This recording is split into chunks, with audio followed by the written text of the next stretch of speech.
very warm welcome to this edition of Europe Calling.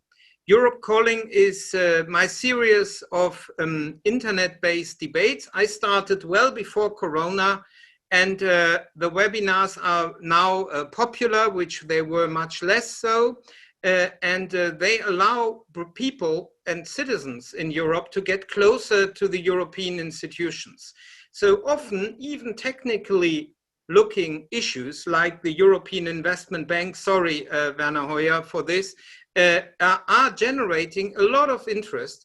They are not necessarily all in the same place, but people are distributed all over Europe and following important issues.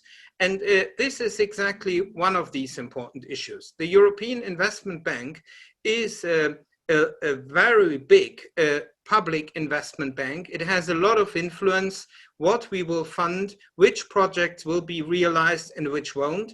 Therefore, it plays also an important role in the European Green Deal, which has been proposed by Ursula von der Leyen and is strongly supported by the European Parliament. And I'm myself, Sven Giegold. I'm the coordinator for the Greens EFA group in the Economic and Monetary Committee of the European Parliament, which is one of the two committees responsible for basically following the work of the European Investment Bank. And beyond that, I'm also coordinating the work of the German Greens in the European Parliament. And I'm very proud to have the president of the EIB here, Werner Hoyer, who is also German. And at the same time, in some of the discussions we had previously, we discovered a very strong common commitment to tackle climate change. And therefore, I was very pleased that he accepted my invitation to present the plans to green the EIB. And of course, we are with the Greens, and therefore, every president will be challenged in this case, of course, by civil society. The think tank E3J, Sonia Dunlop will be with us, as well as many participants from media, civil society. It's an open event, citizens who are interested. What will happen with the EIB? How will the plans of the Green Deal be realized?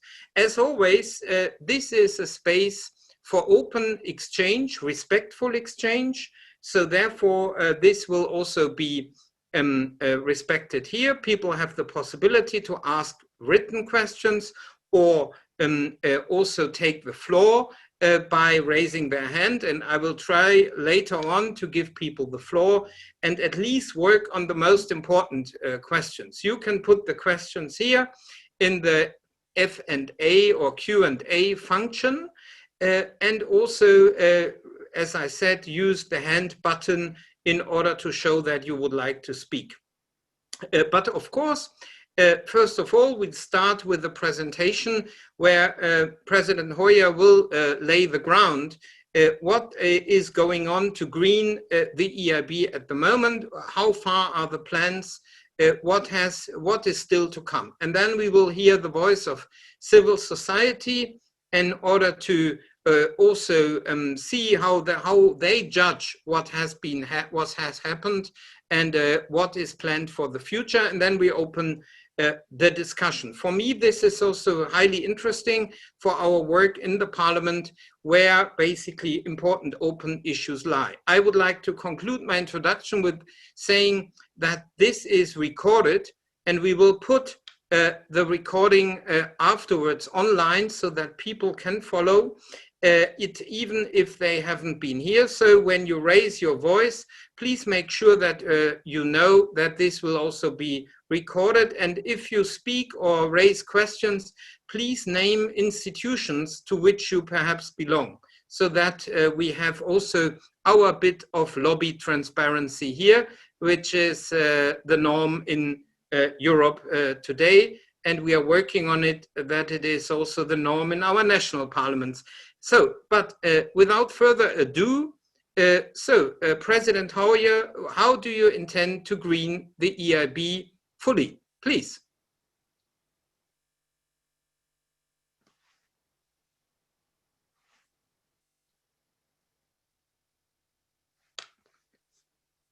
Please unmute.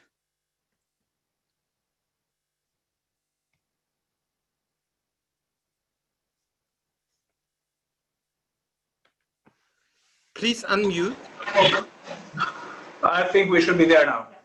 So thank you very much. Although we are sitting in video conferences from morning to night and from night to morning, sometimes we still don't know how to push the right button. Anyway, thank you very much for this invitation and the kind introduction, Sven Giegold. It's a pleasure to address this webinar on a subject very close to our hearts here at the European Investment Bank. That is the European Green Deal and the overarching goal of reaching climate neutrality by 2050.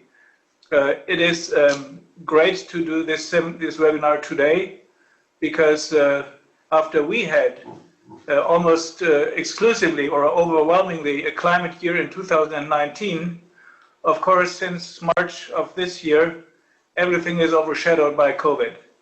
And I have sometimes the concern that we also are confronted with people who use COVID in order to push the climate issues a little bit back on the agenda. I think it is not only a big mistake, it is also a bit because it costs us credibility. It is also a big mistake because we miss an opportunity. The COVID crisis, as difficult and harmful as it is, never miss a good crisis, never waste a crisis. It's also a possibility to rebuild better than we were before.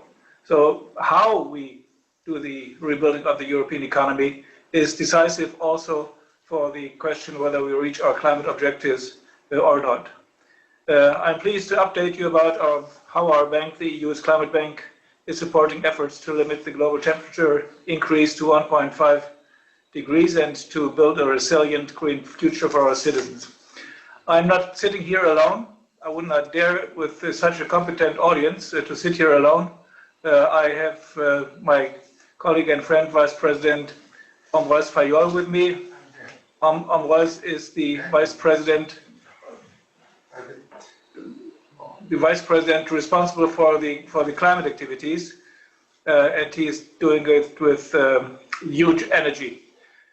As you can imagine. And beyond that, the Director General of the Project Department is here, Chris Hurst, also one of our climate heroes.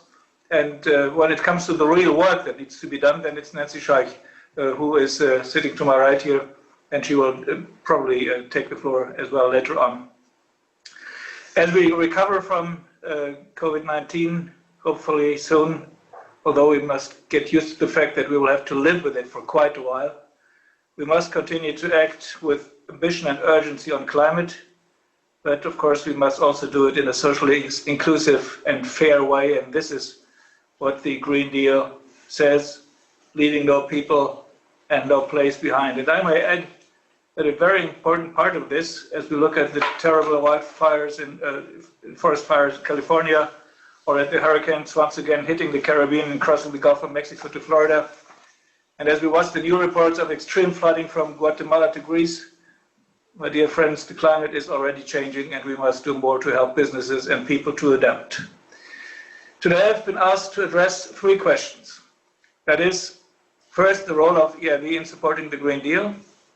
Second, EIB responses to the challenges of civil society and the European Parliament in this context. And thirdly, EIB requirements in terms of decisions and resources in order to maximize its contribution to the Green Deal.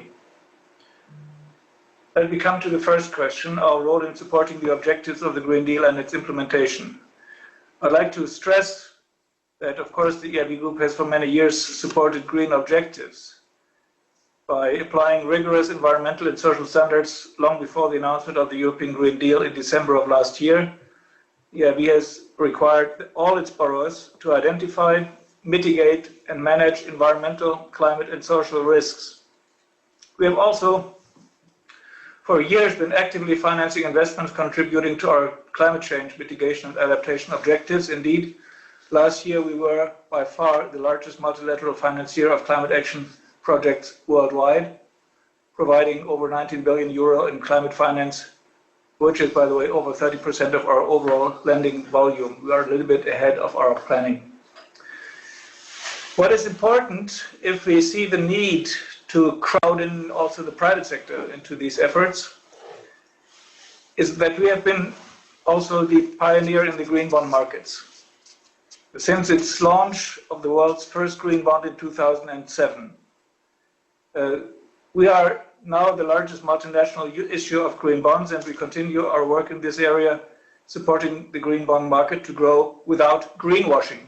And this is a very important thing. When we were on the market at the Luxembourg Stock Exchange in 2007, with the first issuance of green bonds, our colleagues at that time were considered lunatics.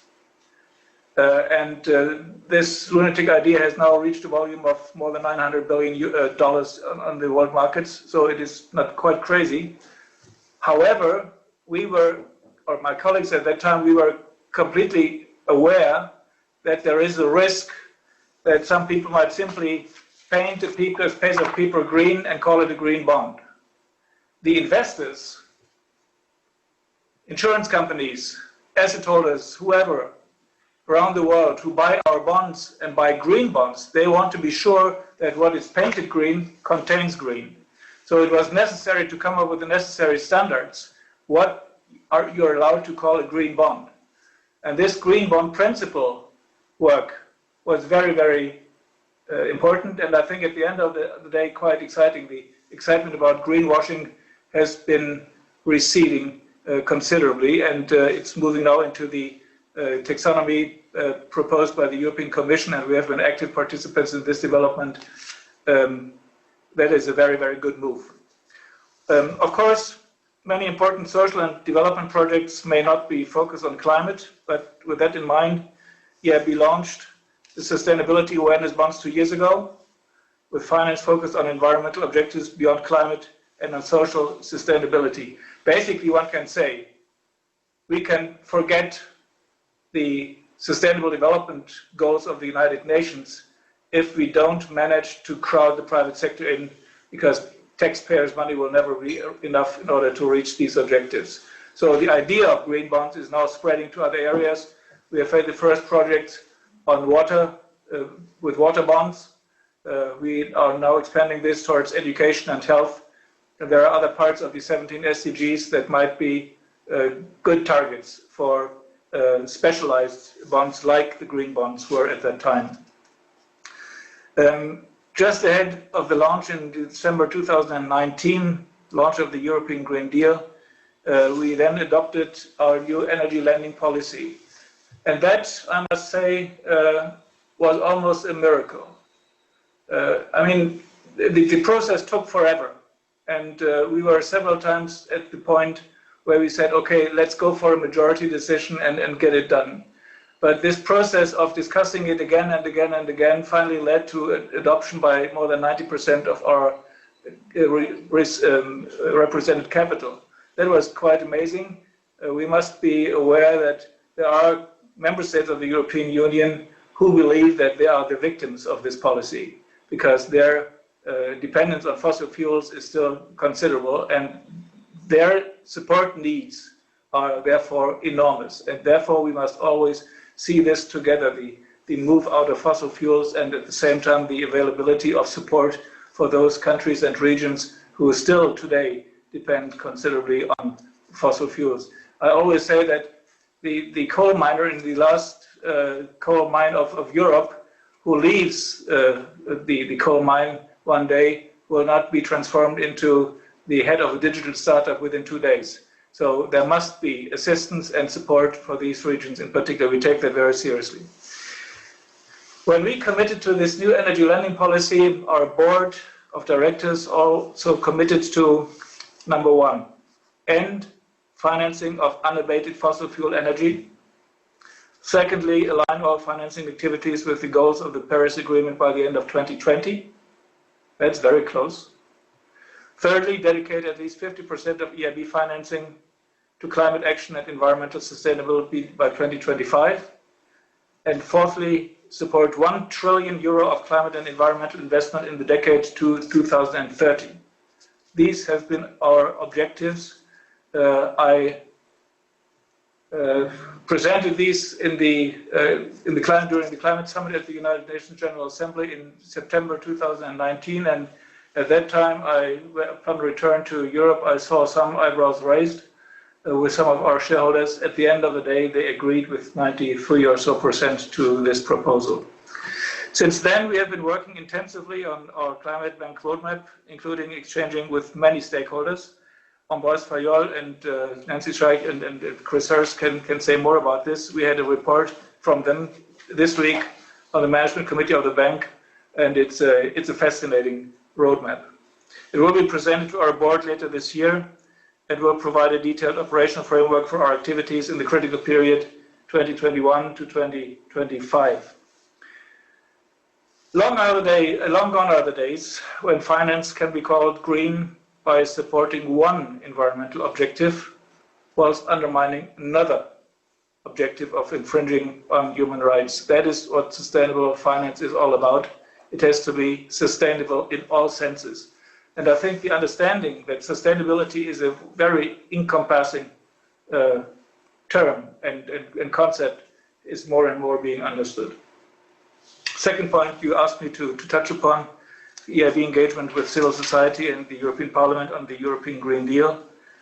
My belief is that our green initiatives must be informed by those most directly affected by the dual climate and environmental threat.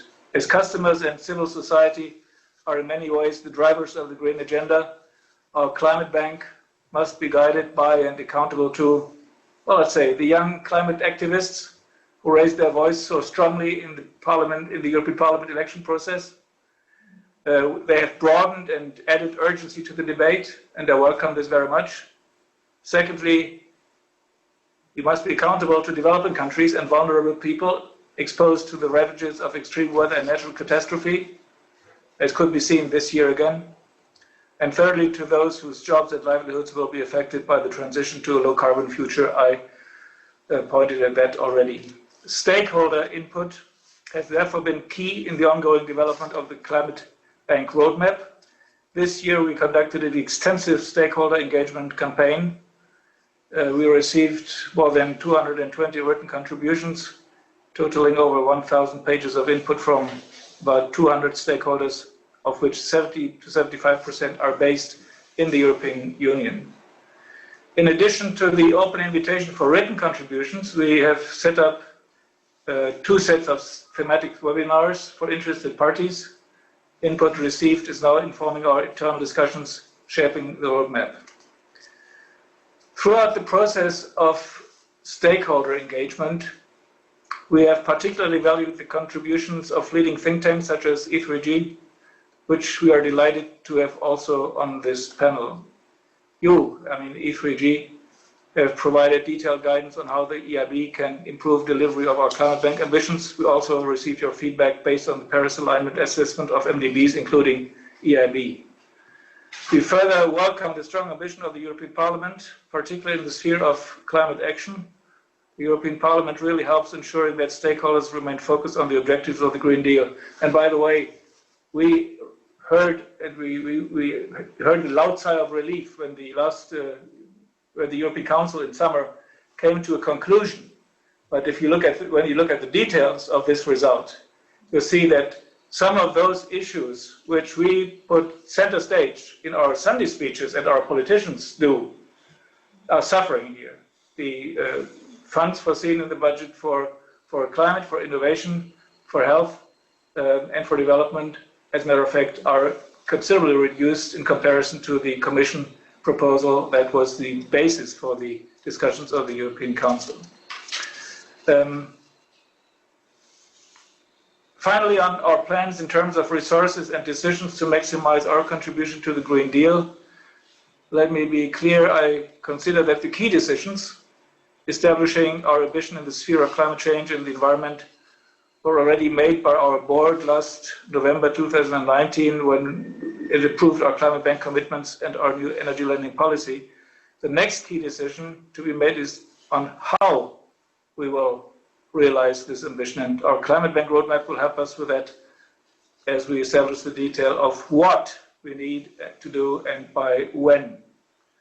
Our resource requirements, let me also mention that the question of increasing EIB group resources to support delivery of Green Deal objectives is one for our shareholders, the EU's member states.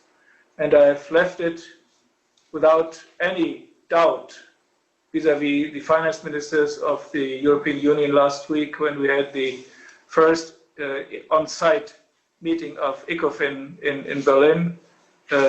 The ambitions that we have on the Green Deal will definitely require a strengthening of the capital base of the bank. We have been discussing this with the President of the European Council already this year, and already in February, Charles Michel was of the opinion that for the climate ambitions we should strengthen the capital base of the bank. This has been put on the back burner for a while. We can deliver on our business plan for this year, even can do a little bit more than we anticipated. But when it comes to the big climate ambitions for the next years, we need support, and I'm very grateful that in the European Parliament, particularly by you, Sven Giegold, we got lots of support for that. And we all agree that public investment will not be enough. We need to mobilize vast amounts of both public and private investments to bridge this gap. We need to crowd in the private sector, and EIB, of course, is the crowding in bank of the EU.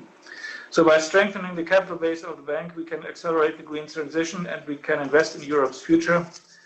That is easier said than done, because I'm aware that finance ministers are confronted with huge challenges presently in view of the courageous action they all took on fighting the COVID pandemic.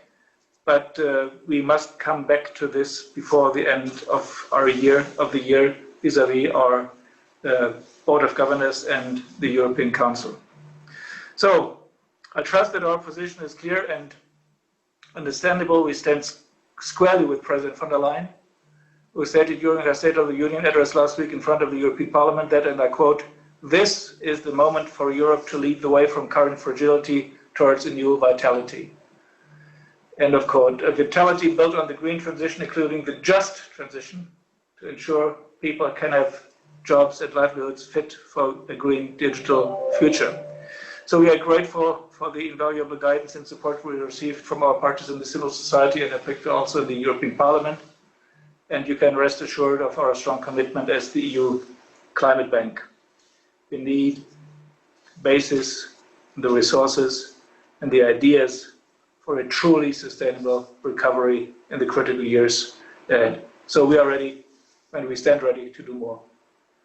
Thank you very much. Thank you for this brilliant overview and presentation. And I must say, of course, this is a totally different tone than what we heard when I first discovered EIB activities 10, 15, and sometimes more years ago. But without further ado, I would like now to hear the voice of civil society on this. And actually I had already a lot of webinars, but I had never so many guests who were liberals. So you are together in this. So you worked as an assistant in the European Parliament for Graham Watson, whom I always liked personally, even if I couldn't share his attachment to Gibraltar as a tax haven. But you were there, you know, therefore very much to the inside the European Parliament, and you are now professionally following the EIB in your role at E3J and fighting for sustainability. I'm looking forward to your introduction, Sonia. It's almost correct. But I've never been his assistant. I was his party leader because I'm the president of the European Liberal Democrats at that time when he was.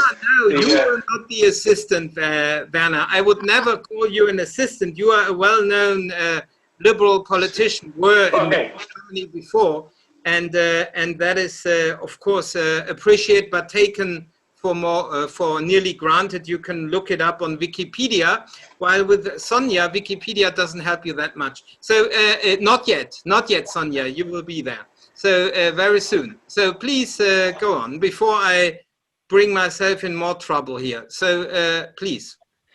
Thank you very much. Yes, no, I did work in the European Parliament within the Liberals, so I don't know if that explains the strong Liberal following of this webinar. But thank you so much.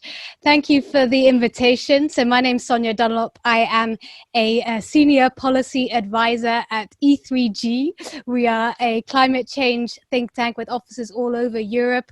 E3G stands for Third Generation Environmentalism, and one of the many things we do is indeed working to help green the EIB, as the title of this webinar says, and not just the EIB actually, all the other multilateral development banks like the World Bank, indeed all public banks of all shapes and sizes, because we believe they have a very, very important role in the climate and the environmental transition. So, and indeed, you know, we fully agree that the EIB has made a lot of progress over the last few years and has a very important role to play in supporting the European Green Deal and in a better, more just, more resilient, greener recovery from the COVID-19 economic crisis, and supporting all EU member states in that journey, and also supporting its own clients in that journey. And I'll come back to that later. So really, I want to start by just congratulating President Hoyer on all the good progress you've made over the last year, which was, as you said, your big climate year, your commitment to become the EU climate bank, to your commitment in the energy lending policy, to phase out all support, almost all support for fossil fuels, and the commitments you made in November last year. And I think, you know, in terms of that journey, I think in many ways the next step is to really become the transformational EU climate bank for the EU and for the rest of the world, and really kind of focus on how the EIB can be transformational in its leadership and in its changing of the wider financial system. And we've set out more ideas in that report you mentioned, the EIB becoming the EU climate bank. But, you know, there's still more work to do. And there are things that could be even better. And one thing I want to reiterate, and this is certainly the view of E3G, but also other civil society organizations. We are part of a coalition of civil society organizations called the Fossil Free EIB Coalition, that, you know, the EIB is on its way to becoming a climate bank, but is not yet a climate bank and cannot yet say that it has really achieved that status.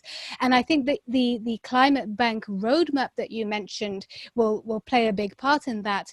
And I think it really needs to send a signal, just like the energy lending policy, energy policy did last year around the issue of fossil fuels.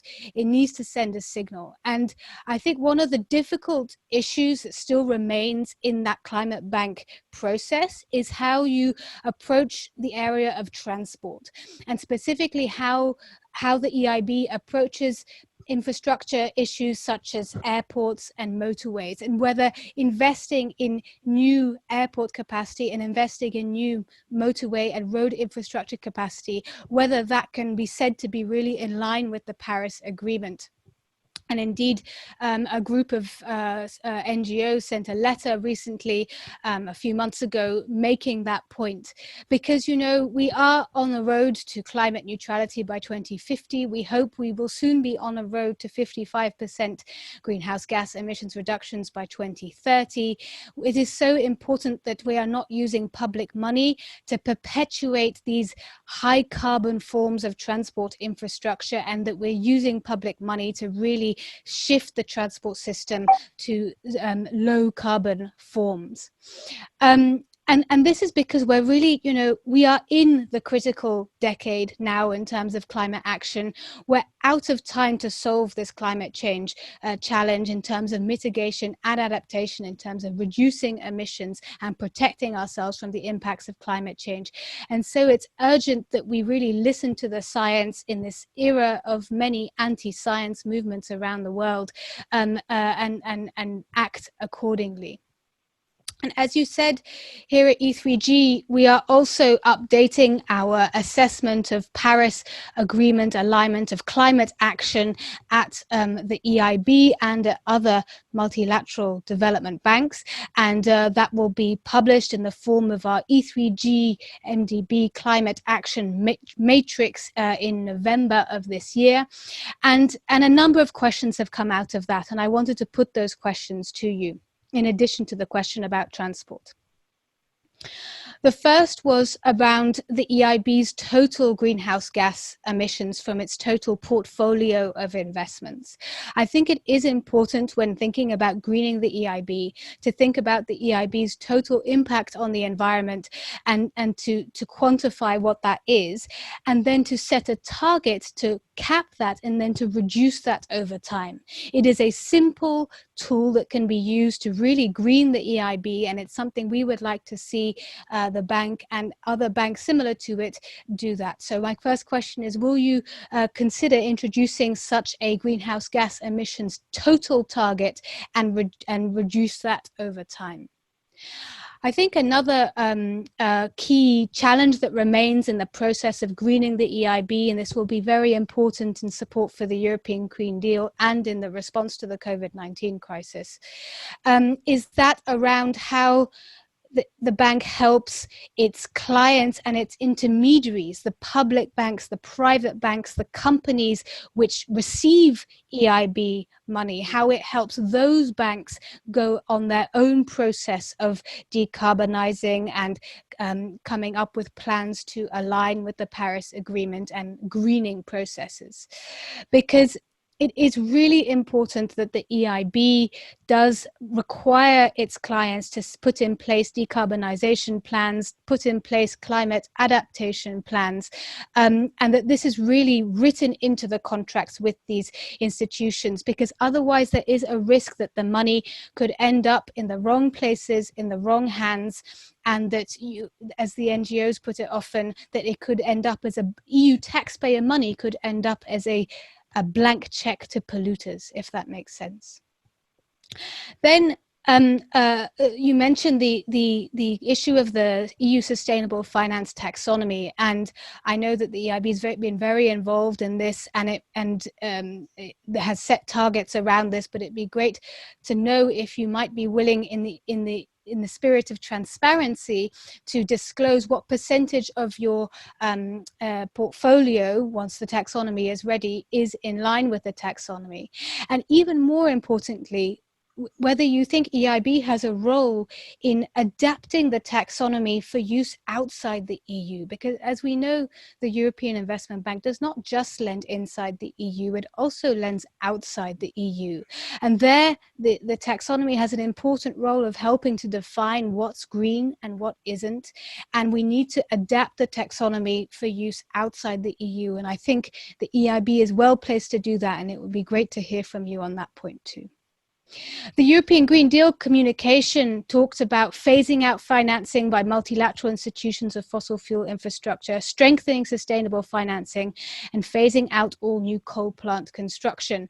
And I want to build on that and specifically think about how the EIB can help deliver those parts of the European Green Deal. The first is around coal. Now, obviously, as I hope everyone knows, the European Investment Bank does not finance coal, has not done so for quite a long time, and has shown a lot of leadership in this issue. But what's the next step on this? I think the next step is to actually start designing innovative financial instruments, whether they be bonds or similar, that can finance the early retirement of coal infrastructure in Europe and outside Europe and replace it with renewable energy generation. Of course, with a just transition program to go with that, to ensure that the workers in this coal infrastructure, in these coal power plants, are fully protected. And I know the World Bank is thinking about this, and I think it'd be great if the EIB would as well. And an idea is also to go back to those coal plants that the EIB invested in back in the 1950s and the 60s and the 70s, and see if it could actually be involved in the early retirement of some of those plants to take them off the grid and contribute to the European Green Deal more widely. And finally, I think the European Green Deal is also about representing Europe's ambitions worldwide. And there, I think there is a role for the EIB to, and the perfect moment for this could be the Finance in Common Summit in November, on the 12th of November in Paris, to try and bring together a coalition of public banks from around the world to make a commitment similar to what the EIB has done, to adopt modern energy policies that do not support fossil fuel projects. And many of these public banks around the world, whether they be from Sweden, from Denmark, from Austria, we think could be willing to do this, but also from Latin America, from the Pacific, from all over the world. And that would be a real example of EIB showing leadership in its own ecosystem and helping to spread the good practice it has already put in place. So I think that more than anything, the European Green Deal is at the heart of Europe's COVID-19 recovery effort, that therefore the EIB's COVID-19 recovery effort needs to be about a greener, more just, more resilient, more inclusive recovery. And I do think the European Green Deal also was in many ways a response to that green wave in the European elections, to the youth climate movement. And in many ways, the youth climate movement is all about making those lunatic ideas, as you call them, making those lunatic ideas acceptable and normal. And if you think about social movements over the years, that is what many social movements have done. And it is so important that our public banks that are that use public EU taxpayer money respond to that move and act accordingly. And so I look forward to following this process of greening the EIB in many years to come. Thank you. Thank you, Sonia. Great. This is, I have to say, when we next have to negotiate in Germany again with the Liberals, I will bring you as advisor. So it would have helped a lot, I'm sure. It was brilliant. Thank you very much for this overview. So, Mr. Hoyer, you've got a whole list of issues raised and questions asked. Please try, if appropriate, with your staff to answer as clearly as possible on the points raised by Sonia. Thanks a lot. Beyond that, I would like to say that there's still the translation going on for all those who join us later. Look on the chat box and to find a link for a translation in what we regard as German. Please, Mr. Hoyer. Well, thank you very much to you, and thank you very much to Sonia. As far as Germany is concerned, next time we get it done together, Sven Giegold. So that's a program. Anyway, let me start by saying a few words on the GHG emissions tracking ideas. According to the EIB project carbon footprint methodologies, these emissions are assessed and reported for projects with significant emissions or savings. We estimate that these will cover roughly 95% of emissions from our investment projects. That is, 95% is high. I think we will never reach 100%, but 95% is very ambitious and high.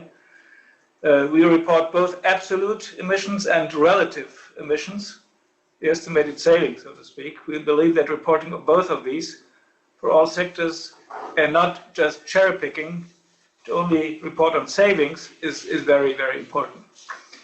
In terms of capping GHG emissions over time, we consider that by any new financing of unabated fossil fuel energy, we have effectively capped our emission in the energy sector. But we acknowledge that in other sectors, capping emissions remains valid, as suggested in our climate strategy. We are considering sector-based approaches to setting performance indicators or limits to GHG emissions and to also use the GHG data to help us identify high impact investments. So this is an important part of the work we are presently performing on our climate bank roadmap. Let me add one thing that is very important for me. For some people in this world, these kinds of deliberation seem to reflect wishful thinking or romantic ideas about a clean environment. For me, it is next to that or beyond that also good economics. Because we are in a situation, and this was a strong argument when I discussed it sometimes very lively with colleagues from other multilateral development banks. It is good economics and good banking if you don't miss the train when you are just about to invest into future stranded assets. And if we continue to invest into an infrastructure that is needed, for instance, for coal or oil or natural gas, and we have it on our balance sheet for 30 or 40 years, then we know that we are planning losses. And since we are a public bank, we should stay away from producing or planning losses, because that will be on the burden of the taxpayer one day. So therefore, for me, it is not only economically good and makes sense, but it also makes economic sense. And this is why we sometimes have more support from asset managers and insurance companies and others who have a long-term view on their assets than from political activists who have a shorter election cycle or so. And therefore, I think we need to also encourage the economists to take the floor on these issues and say this is not a good idea to invest into, basically into stranded assets. On the financing of decommissioning, I think, Chris, we have a couple of products to offer, and maybe you can say a few words on this. And then I'm sure that Ambroise Fayol would like to come in now. Ambroise needs to go to a UN conference in roughly half an hour. So if you agree, I would like to give him the floor right now so he can bring his contribution. He is our climate VP. Thank you very much, Werner, and good afternoon to all of you. I would like to make one general point and one point on the way we approach the relations with our financial intermediaries. The general point I would like to make is very much in line with what the President said. We have a climate bank roadmap that includes quite an ambitious target that we have set for that our governing body, the board, has set for the bank in terms of increase in the share of green and climate and sustainability projects that we are going to develop by 2025. The energy lending policy was quite ambitious. We have a target in terms of investment mobilized that is very, very ambitious for the next decade, for 2021 to 2030. And we have to be Paris aligned by the end of the year for our activity. And the Paris alignment is an important target because basically you don't want that what you do good with your left hand is harmed by what you do for the right hand with the activity, even the activity that is not climate doesn't harm significantly the reaching the targets of Paris and basically the big 2050 target. That's something that is very important, and we have entered the discussion with our board towards this objective. This has required a lot of work from the services, from Chris and his team, from all the teams actually in EIB. We have, as Werner said, asked the stakeholders to have their views. We have very much listened to what you have said, and I certainly hope that by the end of the year we will be able to move with the target that has been reached in terms of the climate bank roadmap and the Paris alignment. Now, on more specifically on financial intermediaries, I think it's a good question and a fair point, because we know that it's not useful to say, okay, we have the climate bank, but significant activity is done through financial intermediaries, and we need to make sure that our commercial banking partners too have established robust climate resilience policies and procedures for their lending operations. So that's something, at the same time, as you said, actually, we know that this is a process, and this is a process that is at a relatively early stage. And the thing that we want is to try to, as much as possible, accompany these financial intermediaries, especially those who have limited capacity, to try to bring some consultancy, some technical assistance support, to help them and to help our partners move in the direction of how to bring this lending to financial intermediaries for the support of SMEs, for mid-caps, as much in line with and as quickly in line as possible with our green targets. So that's something where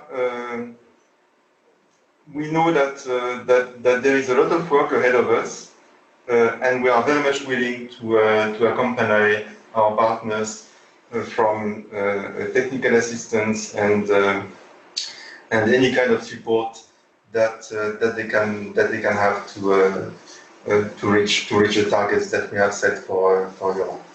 And I'll stop there now. Thank you very much, Ambroise. I think we owe Sonia a response on the decommissioning issue, and also on the issue of transport, probably the most tricky thing we have to deal with, and we had a rough discussion already this week on this. So I pass the floor to Chris Hurst, who has prepared the roadmap that we discussed this week. We are, as the President has mentioned, we're working towards our deadline for the end of the year in order to set out our climate vision for the bank, including in that the definitions of what we consider to be Paris aligned for all our activities. And that gives an insight, is one of the replies also into the question about the overall emissions from the portfolio. Because the approach we've adopted is to look at it on a project-by-project basis, rather than we add up the total emissions that is coming from the portfolio.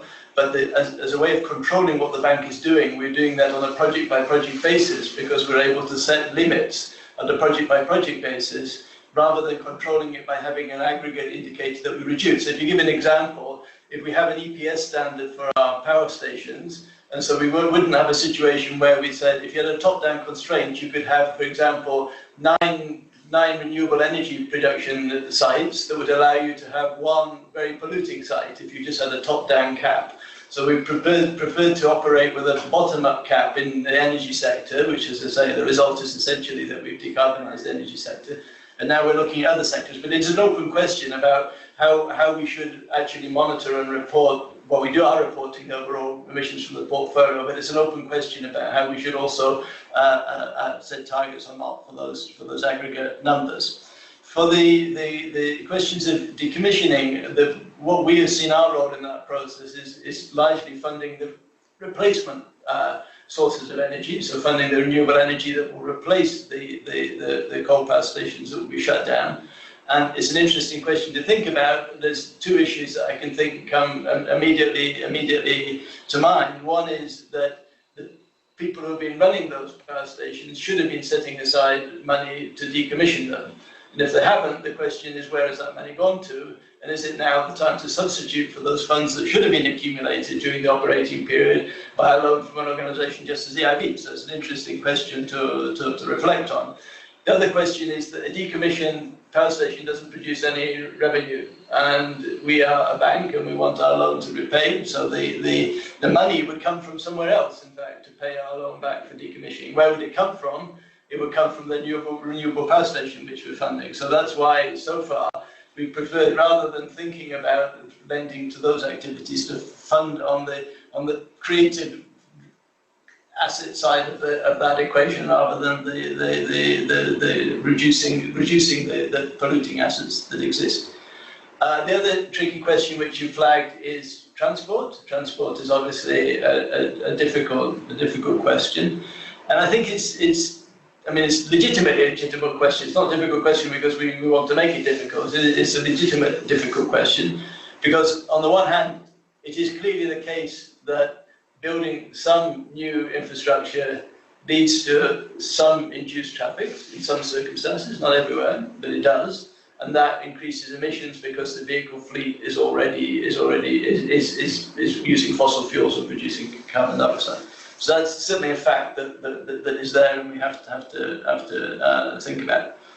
But on the other side, there's the fact that in some countries the existing road network is extremely undeveloped. In fact, I've got Germans with me, and I can say Germany is one of the countries that has an extremely undeveloped road network compared to the targets that have been set to complete the 10 core network. It's a little over half complete, the 10 core network in Germany, compared to 100% in the Netherlands and 100% in Belgium, for example. So again, there's a question, it's a bit of the question that we have in the debate with developing countries about what do we do with those people, those regions that have not yet had developed motorways. And the third element is we also have a vision, and we're working very actively and supporting that very strongly, of having an electrified vehicle fleet. So if we go look to the future and we try to put these together, in what circumstances in some circumstances, I would certainly say there are cases where it doesn't make sense to build motorways. In other circumstances, maybe it is. And so there's difficult questions that we are now grappling with internally around that. And I have to say the views are still not reached an overall consensus on how to deal with that particular problem. Because what we don't have is very easy criteria to say this is a good road and that is a bad road. So we have to try to deal with the sophisticated elements that go on and come up with a way of dealing with that. And that's what we're working on now. But our target is to try to come up with something which will be credible and will explain why we think that some roads are okay and other roads are not. Yes, what we need is definitely an objectivation of this debate, because as Chris has said, we cannot consider this one road from the devil and the other one from God. So there are differences in shades in between. But we expect to come soon with obviously our target is by the end of the year to come with a proposal for what we consider Paris aligned. So we will need to come by the end of the year with proposals about how we intend to prioritize those investments, if we can come to such a system to say that, and to be able to persuade everybody that certain investments make sense and other ones do not. What also might be interesting for you, if I don't want to monopolize here, but what is interesting also is that the progress of the taxonomy is now translating into our cooperation with peer institutions around the world, and that is very encouraging because it is difficult to very practically to co-finance if you are working on two diverging standards of these things. And I think the taxonomy and the work of the technical expert groups together with the other MDBs has been quite helpful. So I think there we are on the right track, and this year for the first time, or was it already in 2019? Well, it was for 2019, but published this year in summer. We, for the first time, included all countries of operation, and therefore all EIB's climate finance whilst highlighting and focus on low and middle income countries, and that is very important. I believe that we should not drop credibility by working with different standards when it comes to the developed world and the developing world. Thank you. So we have to try to get now into dialogue. Okay. You received a long list of issues. Therefore, I gave you now a lot of time to respond as well. That is otherwise unfair.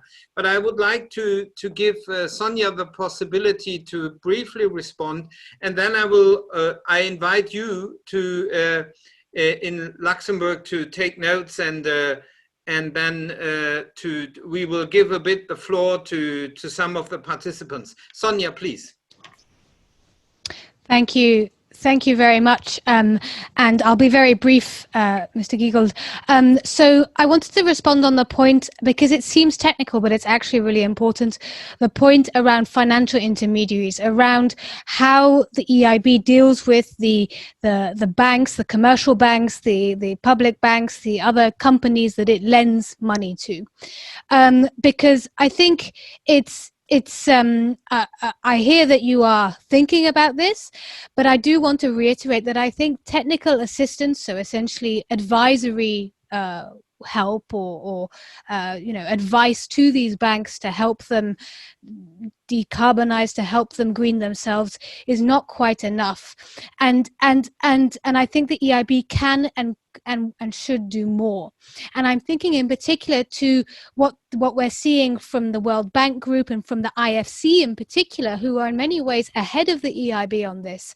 And the IFC in particular is really writing into contracts that their financial intermediaries, the banks that they lend to, cannot then lend to the different areas that are excluded by the World Bank for climate change reasons, and also that the banks that they invest in, especially when they do equity investments rather than loans, have to have a plan for phasing out coal from their portfolios, for example. So I really encourage you, when you're doing this internal thinking in this area, to really think about how you can really write this into contracts and use your power as a lender,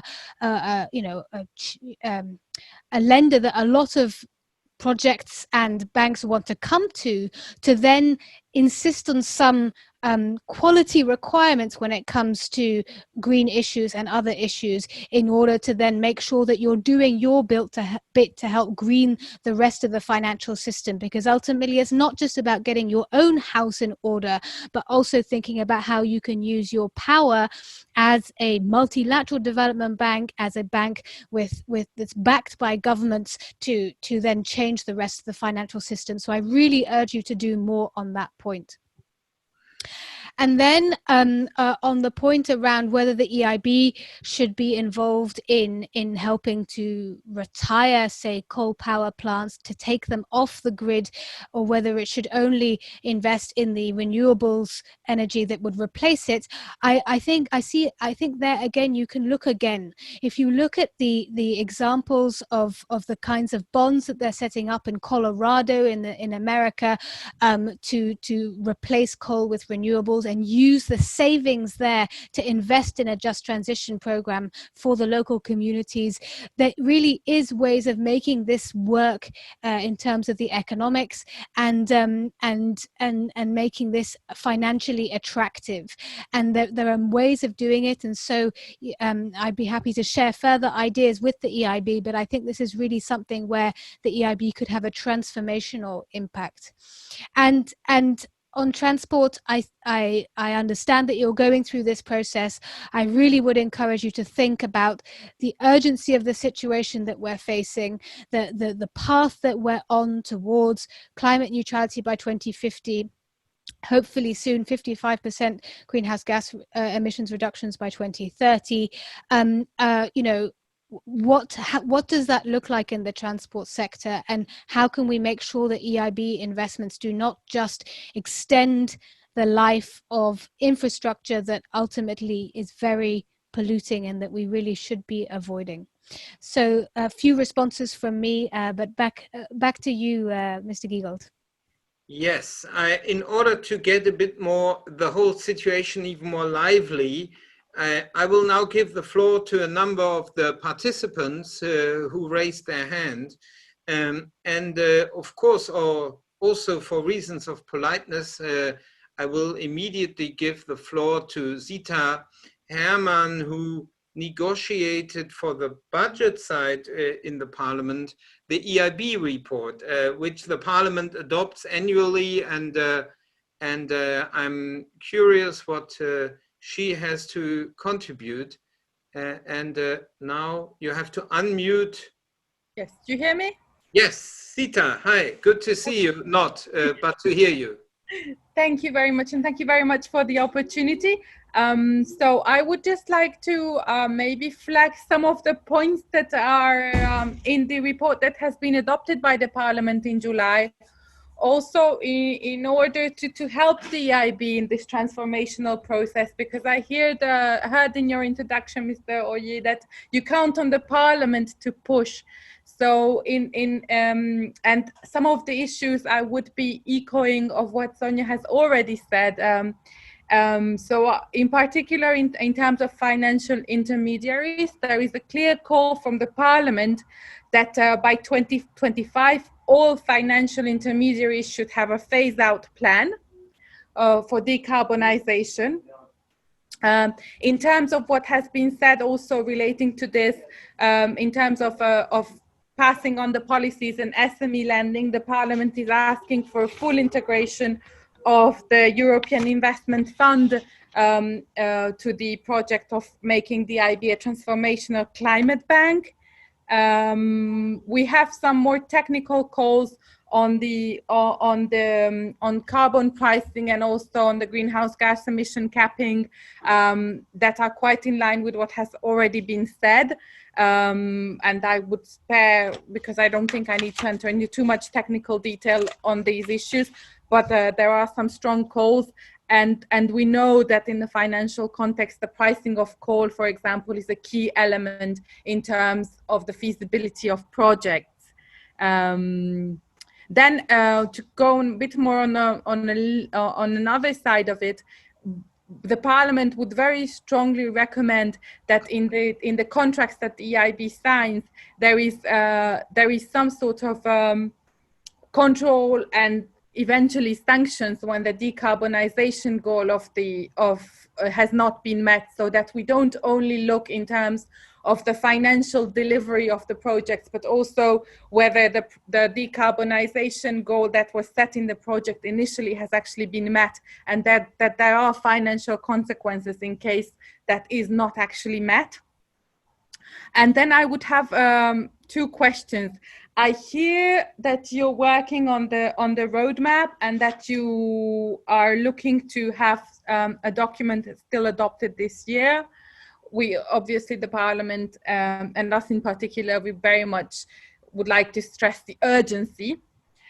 Obviously, knowing that this is not a straightforward and easy task that you have undertaken.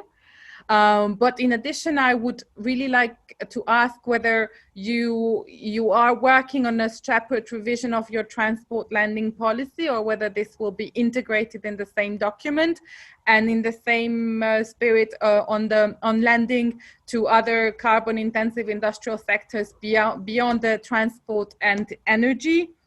And finally, I would also like to flag that in terms of climate, something that we haven't talked about, but in terms of climate adaptation and mitigation, all the lending around illegal logging, biodiversity, so wider impact on the environment this is not necessarily directly quantifiable, is also very important and highly stressed in the Parliament report. Thank you very much. Excuse me. Thank you. Yes. Sorry, I have to ask everybody to really move now to more a logic of raising one mainly strong point. So Utz Gundert, Herr Utz Gundert, hello. Ja, hallo. Hi. Hi. Bitteschön. Voila, please. Okay. Well, I have two questions, actually, if that is possible. Who is monitoring that the European Investment Bank does not greenwash? Because what I understood is that reduction in CO2 is enough to be considered as green, as green investment for the European Investment Bank. So less consuming maybe energy production, less CO2 producing energy production would also be considered as green. Is that the case?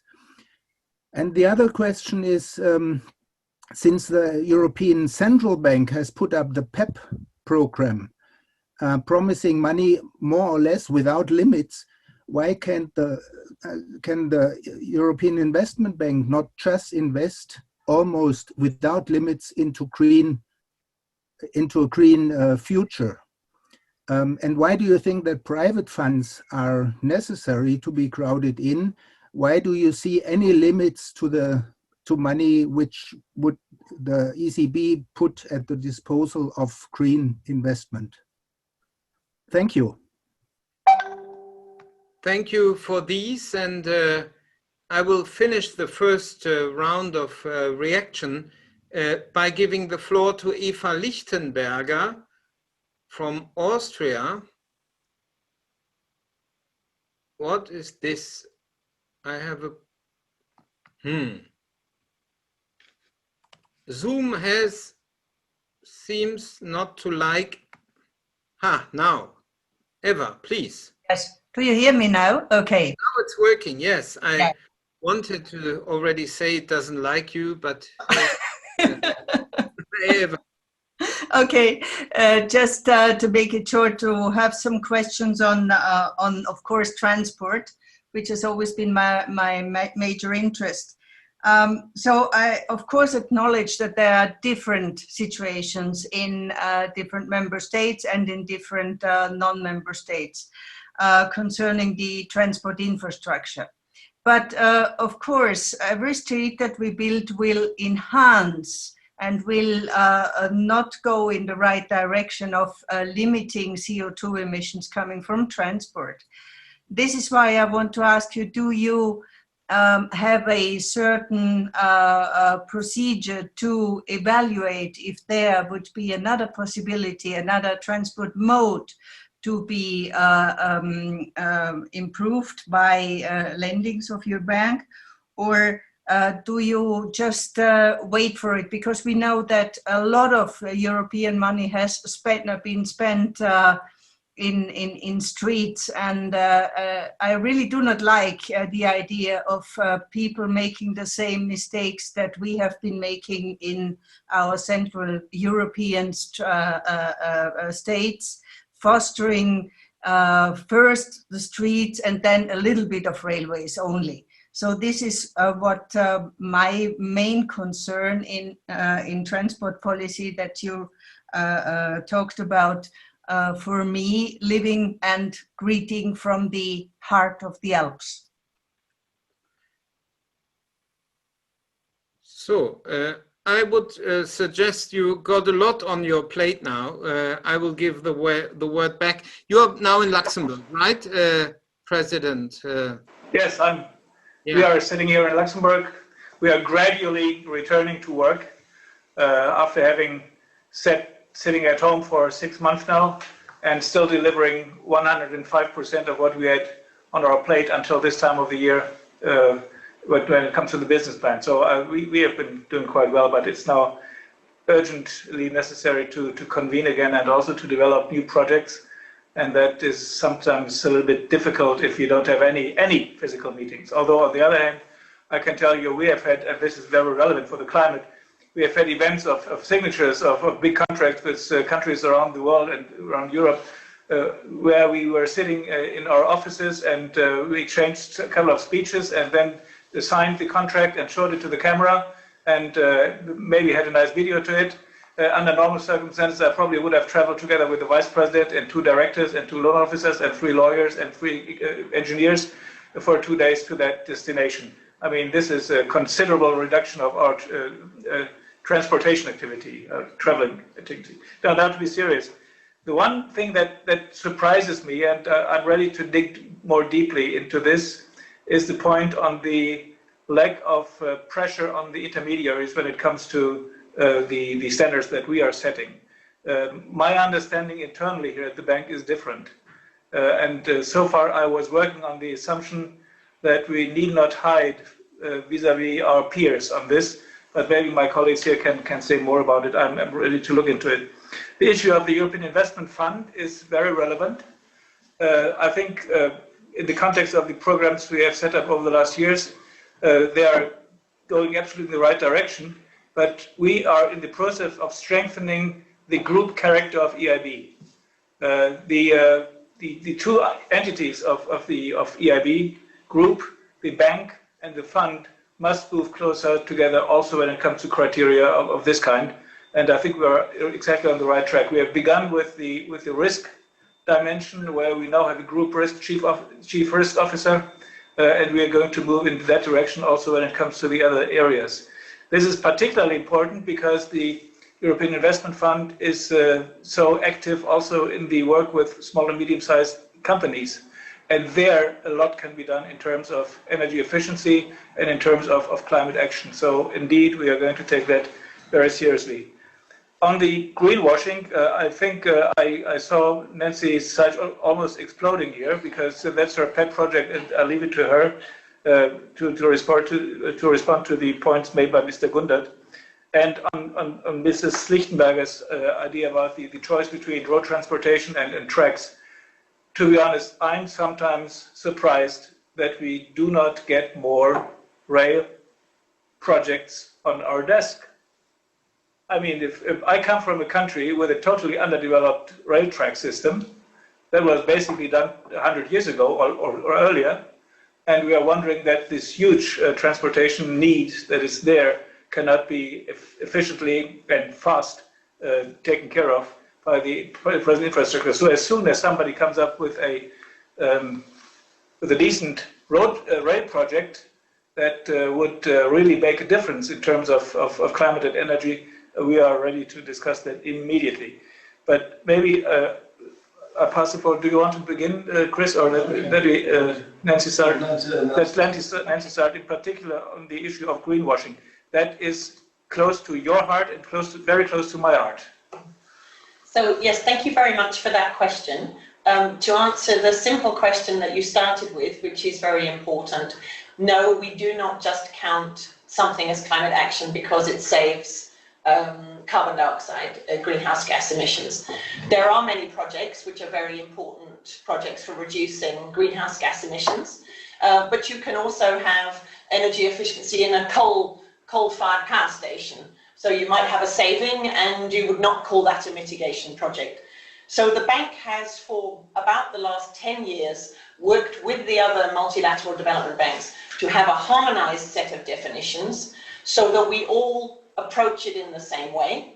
And I think it's important to highlight that this is not only a harmonized set of definitions, but it's also a granular approach, meaning we only count the part of the project that's climate action, not the entire project. So if, for example, we do a renovation of schools, we count the energy efficiency components, not the school, which is more energy efficient at the end. So when you look at our 50% target for 2025, that is still with a granular approach. So it is a very important target, because we will be counting the climate action and the environmental sustainability only on the parts of the project that actually deliver that. In order to make sure that we don't have greenwashing, I would say that first of all, you have to have a system in place. We do have a system of internal checks, but we also have an external audit, which is done every year by the external auditors, not only of the lending, but also the climate awareness bonds, the green bonds, to make sure not only that what we're counting as green is really green, but also the impact reporting on the carbon dioxide and on the other indicators are also audited to make sure that investors have information on the expected impacts of the projects. And so both of those things you can find on our website, on the public register, project by project information, and in our annual sustainability reports. But we can always sometimes have one project that slips through, and if someone spots it, we try and address it, but there's no greenwashing at the bank. Chris? Maybe just to add one point to that, it is our intention to align with the EU taxonomy, both for the definitions of what makes a positive contribution, which become our climate action projects, and also with the notion of do no significant harm, which will become the threshold for our concept of Paris alignment going forward. So this is the broad intention we have. Of course, the taxonomy doesn't cover everything, and we have to, many things are not covered, and so we have to think about those in addition, such as infrastructure that we've already spoken about. We're also looking to, I mean, our principle is the same standard should apply everywhere in the world because the environment is global, but clearly there are some situations we can see where there would be some adaptation between what we would do inside and outside the EU, and an example could be building standards, for example. Whereas in the EU, we now have near zero emission standards that obviously are required by EU law, and so obviously what we would do inside the EU. Outside the EU, we have to take into account the local situation, but we do want to have best standards that are designed for the particular location that we're in.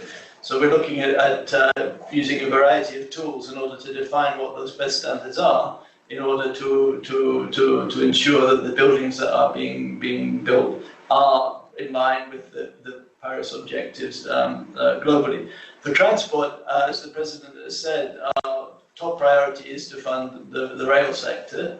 The rail sector does count as a climate action project under our taxonomy, our own internal taxonomy that we have. So that scores more points for the bank, and so we try to do as much as that as we can.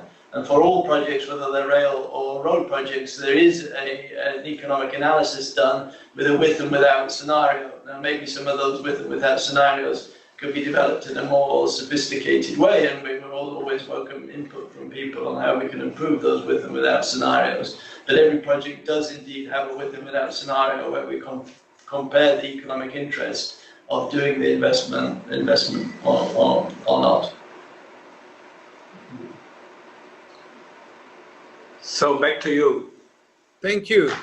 Well, I would like now to bring in a few more people, and also then moving to some of the interesting written questions which have been asked. I'll start with an old acquaintance of yours, Javier Sol, who is working for the NGO Counterbalance, which has been following the EIB for a long time and also other development banks. And let's listen to Javier. Thank you. I hope you can hear me well. Thanks a lot for organizing the discussion. To the President Hoyer, and I think Sonia also already reflected many of the joint demands that civil society have towards the bank. I would just make one comment and then one question to the President. I mean, the comment is that, I mean, it's really a pivotal moment for the EIB. I mean, for the EU as a whole and for the role of public finance at European level. And here, the transformation of the EIB into the climate bank comes exactly at the right moment, because this is when the bank needs to think about its long-term role. And on the climate front, the commitments, the high-level commitments are there, but then it's still time to deliver. And it's actually urgent to deliver because the EIB is not yet a climate bank. I think it was, or the point was already made, but in the last 4 years, for example, it was 4 billion euros of public money that went for new airports. It's more than 10 billion euros that went for expansion of motorways, highways, and roads around Europe.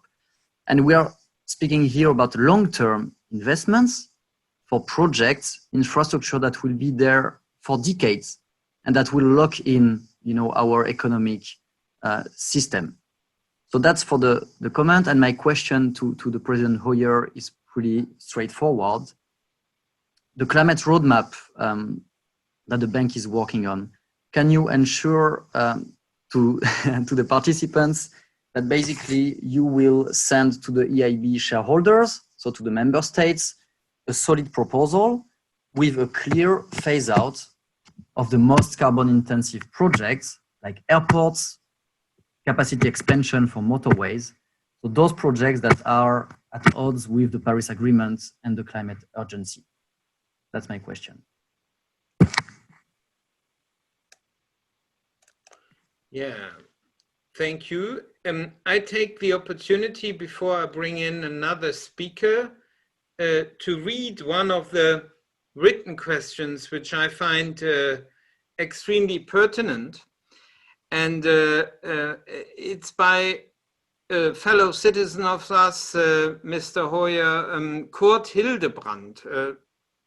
As a former loan officer at the KfW, the German Development Bank, I was involved in several co-financing projects with the World Bank, the French AFD, as well as the EIB.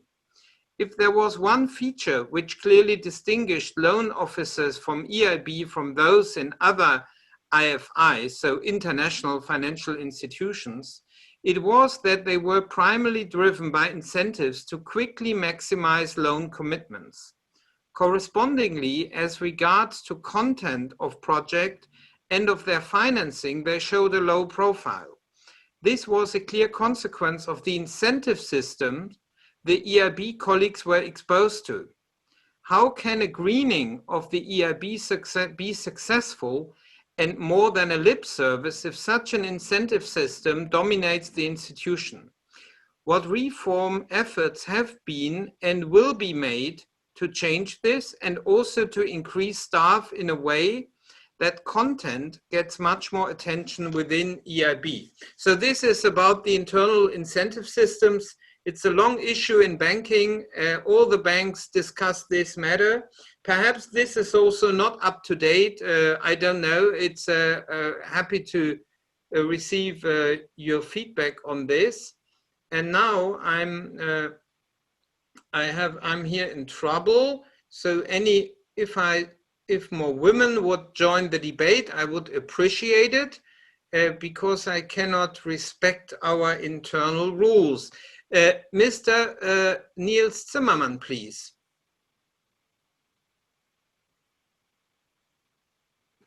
Kuckuck.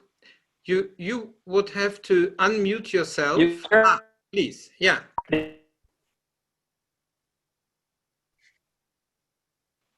I think you now, yes? Good. I am calculating, you cannot hear me?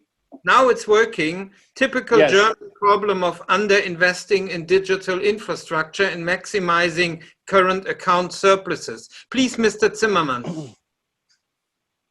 Ja, ich werde auf Englisch reden. Ne? Some colleagues and I are working out an interesting number, which is how many gigafactories, like the one being built in Grünheide outside Berlin, how many gigantic factories of this size would we need to build in Europe within the next few years if we are actually going to build the clean tech equipment, the solar PV panels, the offshore wind turbines and so on, soon enough to meet the necessary constraints on the remaining carbon budget, which, by the way, is estimated by the IPCC median estimate as being at about 180 gigatons of CO2 remaining globally if we had to have a 2/3 chance of staying within 1.5 degrees. And at current rates of emissions, we will be blown past that budget by 2025. In other words, we're in an emergency. We have to build these gigafactories immediately. And so what I'm interested in asking is if my colleagues and I come forward to the EIB with a proposal to finance the construction of a couple of dozen, perhaps as many as a couple of dozen gigafactories in Europe over the next 5 years, would the EIB be willing to look seriously at financing such a proposal? I have also a secondary question. That's getting onto the green system. The secondary question is, do we need a carbon bad bank to help the banks get their brown assets off their balance sheets? Because otherwise, as we go in a rapid transition to a low carbon future, there will be a collapse in the global financial system. Thank you. Could you tell us if you have any attachment to an organization, or then please make it transparent. Otherwise, thank you for the pertinent questions. Yes, I'm an entrepreneur. I'm actually a business and Wissenschaft journalist, but I am now becoming a social entrepreneur, and the organization I am starting with a number of other people is called the Gigafactories Initiative. Okay, thank you very much. Only for all the non-Germans, Grünheide is in the middle of nowhere near Berlin, and this is where Tesla is building a huge factory for electric vehicles. This is the background of the opening statement of Niels Zimmermann. Thank you for this. Look, I think that is already quite a lot. I will first give the floor back to you, but I would like to remind that several have asked about the question concerning to the link between the EIB and the European Central Bank. This seems to interest a lot of people, so you might remember that I think it was Mr. Lutz Grunert or similar. He asked, why do you need to crowd in private finance if the ECB is printing money anyway? I simplify a bit. And why is this not sufficient for your refinancing side? So people wonder. I don't want to answer it. I leave it to you, please. Well, and I won't answer it either, because I do never engage in discussions on monetary policy. That is not our remit. There is an interesting discussion going on in the political and in the economists' world on the role of monetary policy and the ECB. And also the link between EIB and ECB is quite interesting, because of course we have our channels to ECB for refinancing. This is very delicate, and it's very has to be seen with huge diligence, and therefore, in view of the role that we have to play on the international markets and the trust of our investors in EIB, it is probably not very appropriate if I go too much into that detail. Anyway, I think, to put it in a nutshell, an institution like EIB cannot live by an institution that is allowed to print money. That would be the easiest solution. That would be the panacea for all scarcities of resources. Javier Sol has again touched upon the issue of airports and roads, and I take that is extremely seriously. By the way, also in view of the consequences, at least on air transportation, which COVID will leave behind. So this is definitely a shrinking sector and not an expanding one.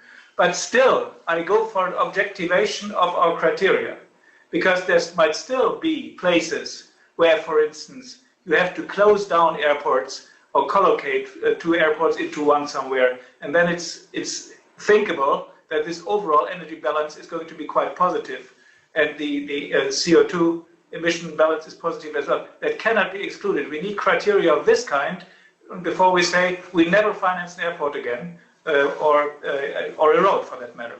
I mean, the situation in some parts of Europe shows an enormous density of traffic with totally unnecessary pollution of a dimension that is not sustainable. And therefore, I think we really must go for objective criteria in this context. The other question of Mr. Zimmermann, Nancy, have you taken that? Well, there were a lot of questions about the incentives. And I think that what we're trying to do in the Climate Bank Roadmap is build on something in our climate strategy where we have said that we would like to focus on high impact. And of course, you only get high impact in a positive way if you know what the content of the project is and you follow it through. And we do monitoring of all the projects inside and outside the EU. And you can find environmental and social information at completion also on our website. But it's true that we do report on signatures. So, for example, if you take adaptation finance, which we have despite doing a lot of really good advisory work and partnership work, we have still struggled to bring the volumes of adaptation finance up.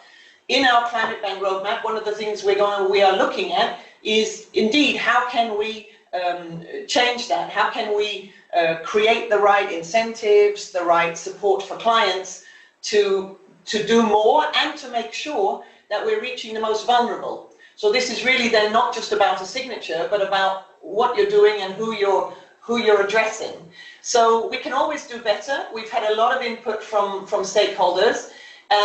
We do report on signatures. That's the way our bank operates. But we do see that for many things, we will need to be focusing more on the content, on the innovation, and on the impact. And we welcome further inputs on that. Maybe just to add there, if I just may ask you to clarify, I think the question was related to the internal incentives to those who are involved in the loan decisions and preparations. So this is a typical question which all the banks struggle with. Under which incentives is their staff working? What are the objectives they have to follow? And there, of course, that was I think, the substance of the questions. Well, I mean, maybe I can jump in there. For every project, we have a team which comes from the middle of the bank where I work, which is the technical part of the bank, which is taking a view on the project and advises directly the president and his management committee colleagues on what we consider the value of the project to be in terms of its contribution to EU policy and its economic interest. And that is a system which is separate from the direct negotiation of contractual terms regarding credit risk issues and the like with the borrowers from the bank. So that gives a sort of independent check on the quality and the contribution of what the bank is doing.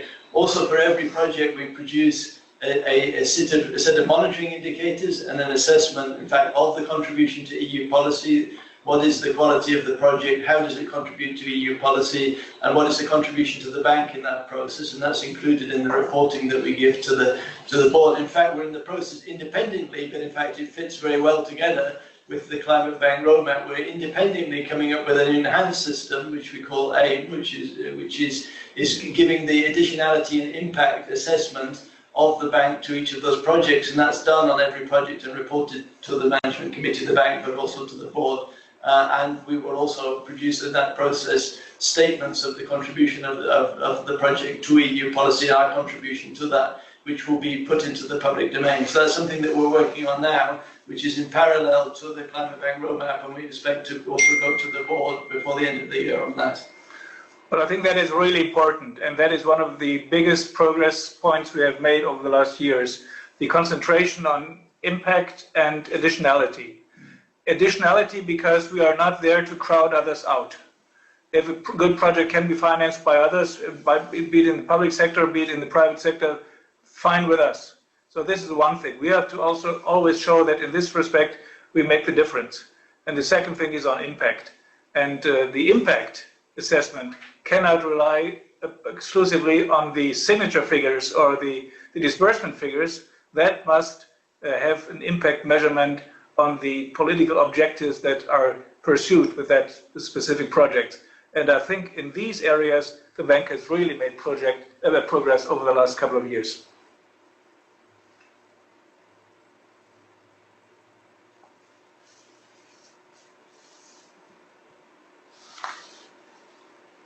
You're on mute, I think. Yeah, I'm muted. I'm struggling with Zoom trouble for moderators, which is not this one here. Anyway, yeah, Sonia, if you want to come in again, please signal. Yeah, and beyond that, I have a number of written questions which I would love to share with you. There's there's a question from Rachel Gianfranchi, my Italian is horrible, formerly with the Commission, asking the following. Dear President, Vice President, thank you for your efforts to support and massively scale the European Green Deal project. It can be the core of European future competitiveness. At a practical level, though, how does EIB ensure that the green goals and due diligence made by EIB designing its financial products is respected and enforced by EIB's on-lenders, the national commercial banks, in doing their daily business? So this is following up on what Sonia raised. President, could you mute yourself again? Very loud. I don't know where that comes from, but thank you. Sorry, I don't like to ask you to mute, but in this case, I make an exemption. Then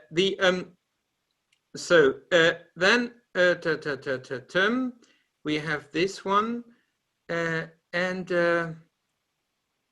there's a question by Maurizio Reina. What role will nuclear energy play in this long-term greening strategy of EIB investments, if any? I would dare to add one question myself. There was one article which created a lot of public attention on the EIB in the Financial Times last year, which was called European Investment Bank, the EU's hidden giant. I would say a giant it is. Whether it's so much hidden, I don't know. But what was striking was a graph in this article with the ratio of bad loans in comparison between different development banks. And essentially, it has shown, that the allowance for loan losses was by far the lowest over long term by the EIB, and compared with KfW, China Development Bank, EBRD, JP Morgan. This was the graph. The risks which actually were materializing in the EIB was very low. So therefore the question is this still your policy? Has it changed? So the figures were up to 2018. Is there now more risk appetite in the EIB?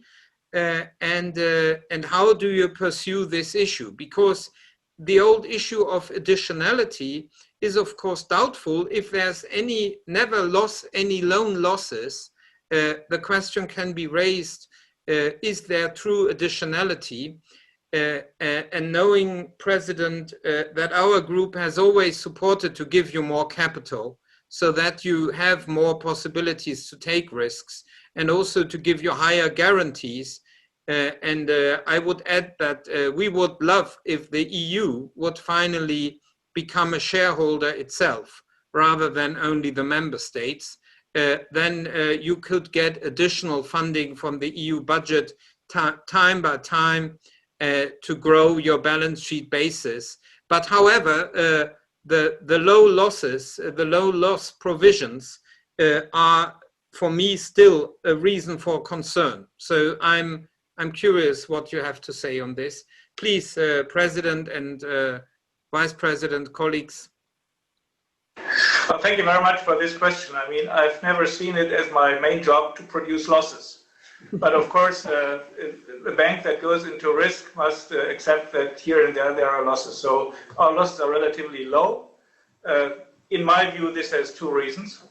Number one, I would say the conditions under which we evaluate projects is pretty unique. I don't want to talk about other institutions, but when it comes to our due diligence from the technical side and from the side of natural sciences and physics and so forth, engineering, I think there we can say we are second to none, and that leads to a high degree of quality of projects, which, by the way, is the trick in order to crowd in the private sector. Because I have so often the heads of insurance companies knocking at the door saying, you have given this project a very good due diligence mark. Wouldn't it be interesting for you if we co-invest? And that, of course, is very welcome. The second reason for low losses, however, is indeed the capital consumption that goes along with higher risk projects. And there, indeed, we have a problem. This bank is not undercapitalized, but we can deliver our business plan this year without going into trouble with any of the risk metrics or capital metrics of the bank. However, if we go into more shallow waters and take more risks, then we consume more capital, and then we reduce the business volumes. And if we are expected to do 63 or 66 million euros this year, then there is a limit. This is why I'm so clear vis-à-vis our shareholders. If, in particular, in the context of climate and development, we need to do considerably more. We need cash. By the way, not only callable capital, but cash.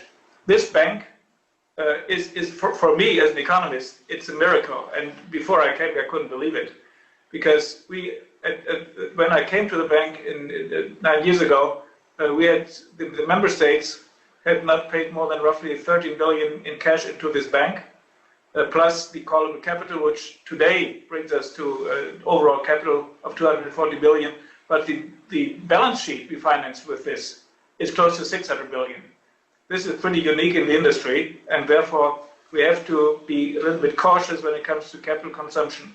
But I agree that we need to fill investment gaps, which have something to do with the fact that although the interest rates are so low, although the projects are abundantly available, good projects in the market, the money does not flow into these projects because of risk aversion of the investors, or the project promoters, and therefore we have to be helpful by taking part of the risk.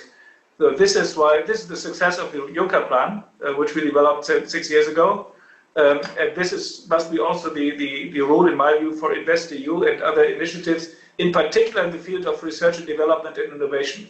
You know, we have to see that over the last 15 years, the European Union and its member states invested every year, each and every year, 1.5% less of the GDP into research, development, and innovation. And there we are surprised that we lose productivity increases and we lose competitiveness. Therefore, we must go into higher risk areas, and therefore I'm very happy about your and your colleagues in the European Parliament support on the necessity of the capital injection into EIB. Any of you? Yes. Nancy, please. Could I add something about climate risk? Because we've been talking a lot about the Climate Bank roadmap and how we're looking to the next 5 years. But what we're doing now is building on 5 years of implementation of our climate strategy. And we may be hidden here in Luxembourg in some ways, but there's a huge amount of thinking that's been going on here for even before the Paris Agreement. And one of the things where the climate strategy was really a little ahead of its time was it specifically highlighted the need for the bank to look at climate risk, in the portfolio, to look at physical climate risk on projects. And because of that, a sort of cross-bank task force on climate risk, bringing all sorts of different parts of the bank together, was created and has been working on a lot of things, which you will then see in the Climate Bank roadmap. But they have really been building on sort of 5 years of previous work. And for example, we have now a climate risk assessment system where every new investment project is a part of the appraisal that's done, as Chris said, by his department, where I also work, is to really look at how the project and the client is vulnerable to climate change impacts, and to understand what the risks and vulnerabilities are, so that we can talk with the client and try and help them make the project more resilient. So on that side, we've also been doing a huge amount on the climate risk side for a number of years. I could maybe jump in to answer a couple of questions that have not been answered that were asked previously. One was on nuclear. Now, we are in fact EIB is able to fund nuclear. It's included in the list of things that we can do. The reality is we haven't funded anything in nuclear for years, and what we have done more recently, or in the last decade, has been some relatively small safety investments here and there. But in recent years, we haven't done any nuclear investment at all. And as our objective would be to align with the taxonomy. So insofar as the nuclear is not included in the taxonomy as making a significant contribution to climate, then we would adopt the same approach as that, which is so we have no incentive personally that we would want to pursue nuclear power in the future either. Then one other comment on the intermediaries. For when we make a loan through an intermediary, there is an assessment of the capacity of the intermediary to understand and implement the environmental and social standards of the EIB, which of course are aligned with EU environmental and social standards. That assessment is there, and there is a contractual obligation that the intermediary should follow that. And if we think the intermediary doesn't have the capacity, we would offer advice and technical support so that they can acquire that capacity. So it's done seriously for environmental and social standards. What is new on the table is what we do around the climate at the same time, because we're not imposing climate standards on intermediaries at the current time. And that's one of the discussions we have, is how should we deal with making sure that our Paris alignment also cascades to investments that go through intermediaries. And there's a variety of ways you can think of doing that. One, through the discussion with the intermediaries, providing advice to the intermediaries, which we also have done in the context of intermediaries being involved in green finance and issuing green bonds. But you can also do it by putting requirements at the individual investment level, so that you can deal with it two ways, one from a top-down way and the other with a bottom-up, by saying, for instance, that we would want to align with the taxonomy for individual investments that the intermediary is going to take care of. So, I mean, we are working in that area, and we are trying to make sure that climate becomes the same level of due diligence as we already have for the general environmental and social standards.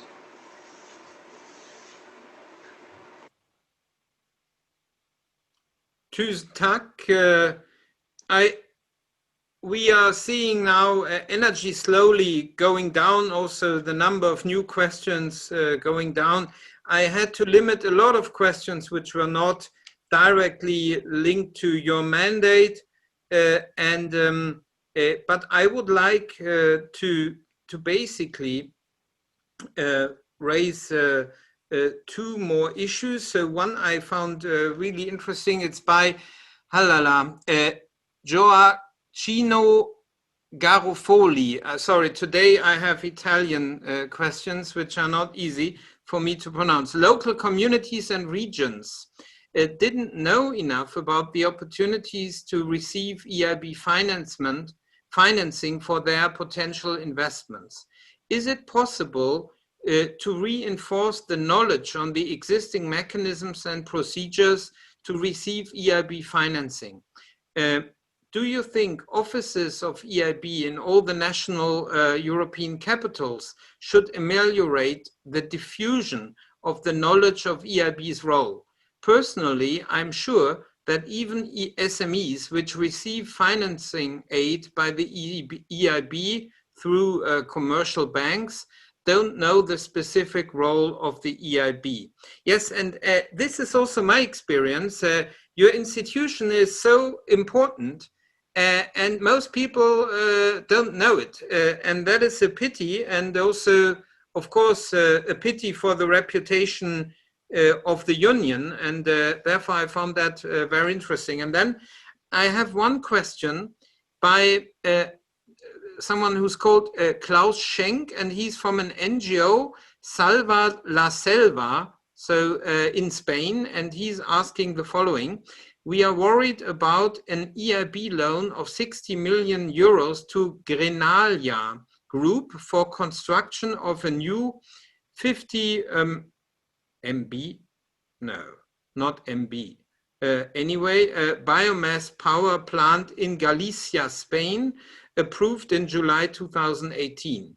We have investigated the project and published a short report, and we found extremely low net energy efficiency and EIB justifies the project with forest power prevention, but eucalyptus plantations is at the root of the fire problems in Galicia. And yeah, knowing ecologists as me, and I'm clearly not third generation, second generation environmentalism, only a short joke for Sonia. I'm not that modern. We don't like eucalyptus plantations generally for green reasons. Yeah, so these are two issues raised here. And please, back to Luxembourg, if Sonia doesn't want to come in. Please, Sonia, please. And then I will conclude very soon the webinar. Please, Sonia, and back to Luxembourg.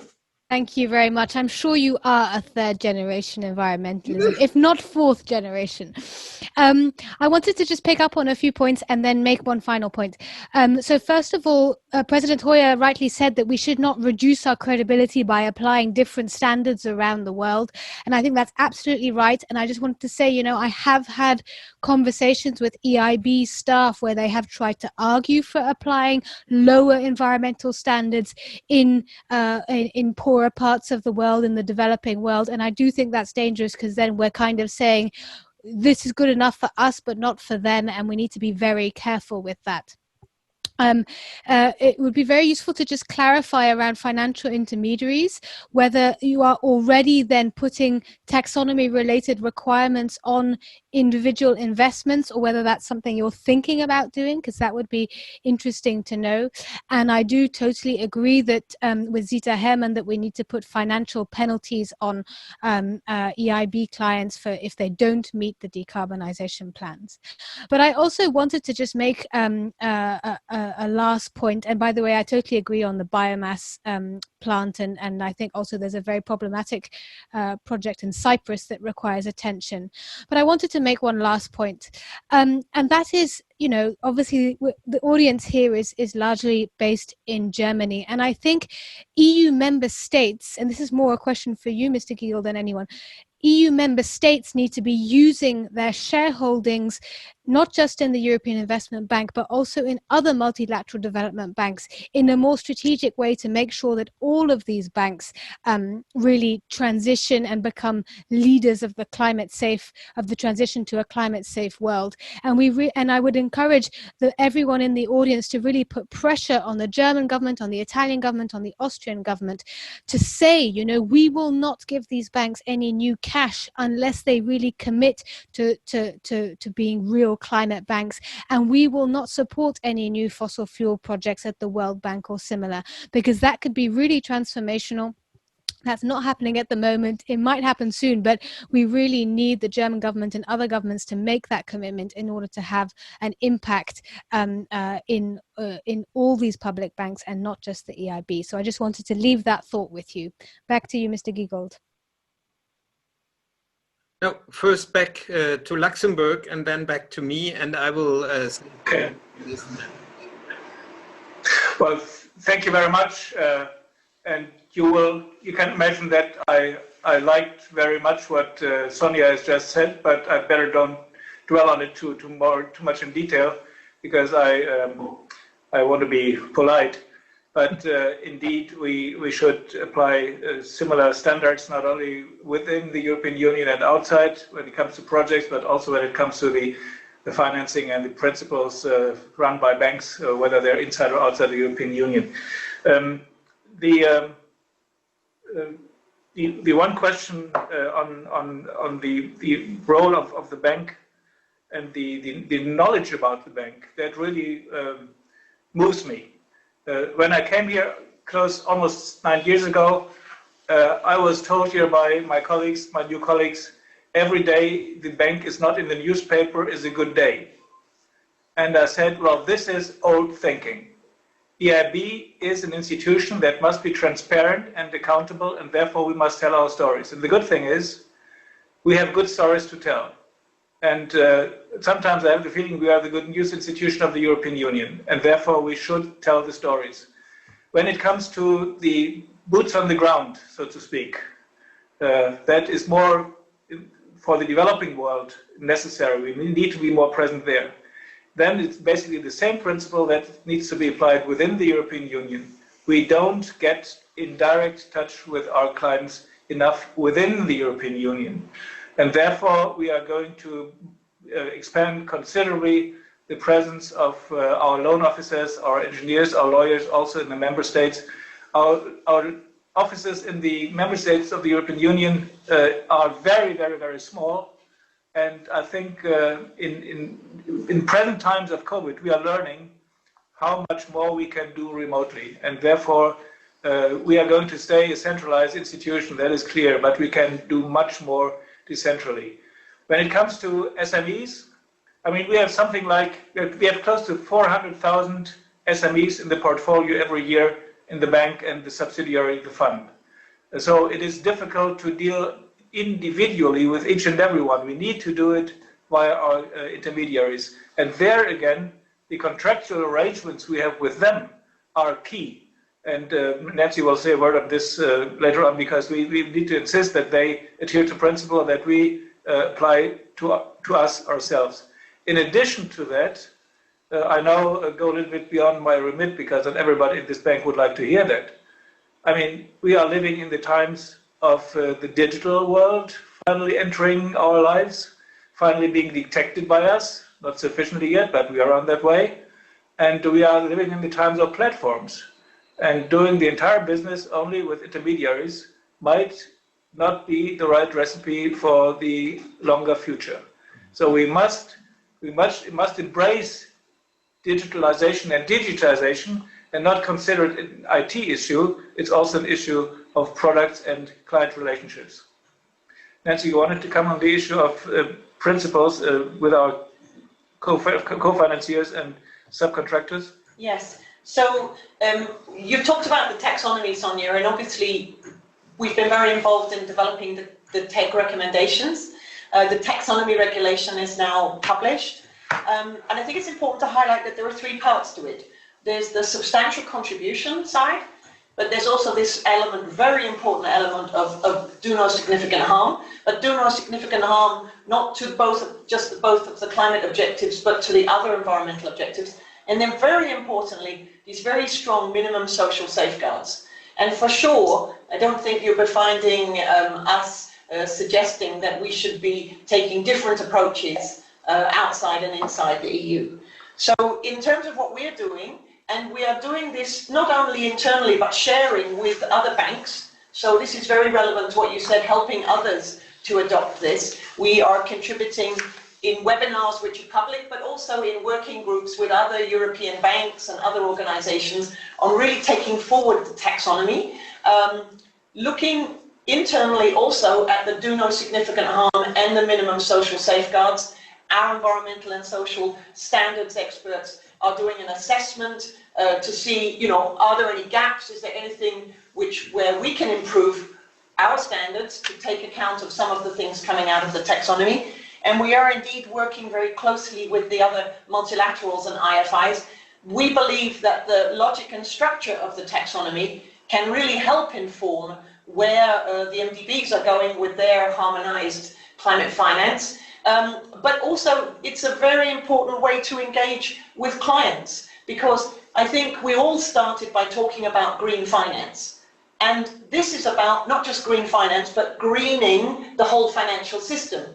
So the aspect of do no significant harm and the minimum social safeguards and what that really means, both for investors, for banks, and all the parts of the financial system, and we work with many of them, is absolutely critical. So we are doing a lot for ourselves, but we're also working with others at the same time. And we're all working to adopt this really a big sea change in the whole system, which is going to make a big difference going forward.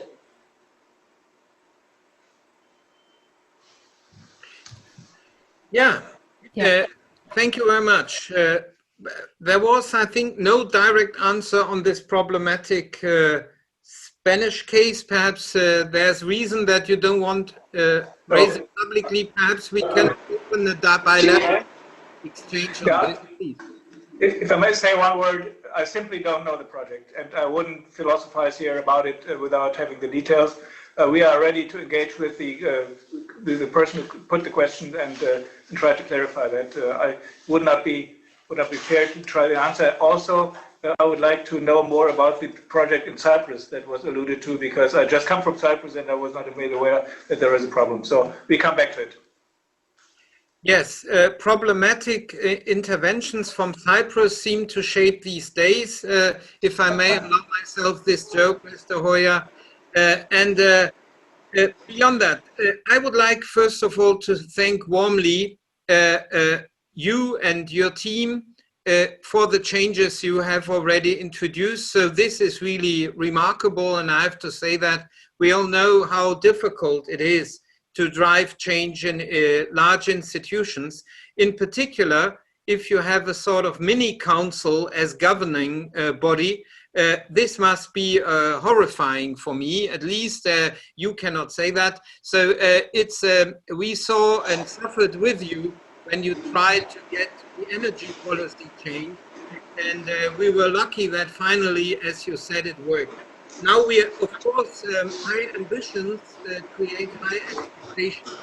And I would also like to thank Sonia Dunlop for her excellent contributions and challenging voices.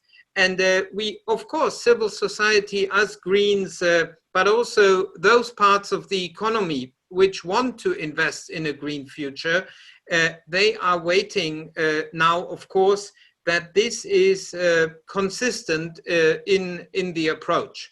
And therefore, it's clear that questions around airports, motorways, non-sustainable agriculture, and so on are being raised.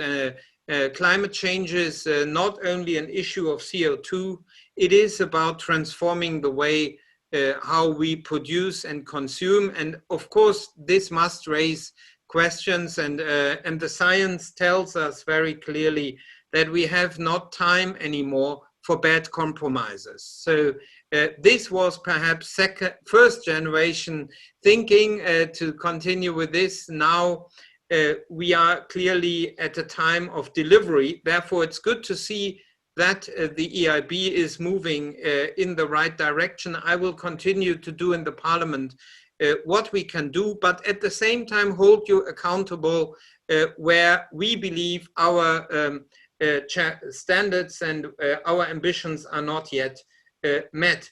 This is, I would also like to say that, of course, our group supports that the EIB can, as any other bank, get refinancing from the ECB. This is sensitive when we look into the treaties, but we believe what you are doing is you can justify with all confidence.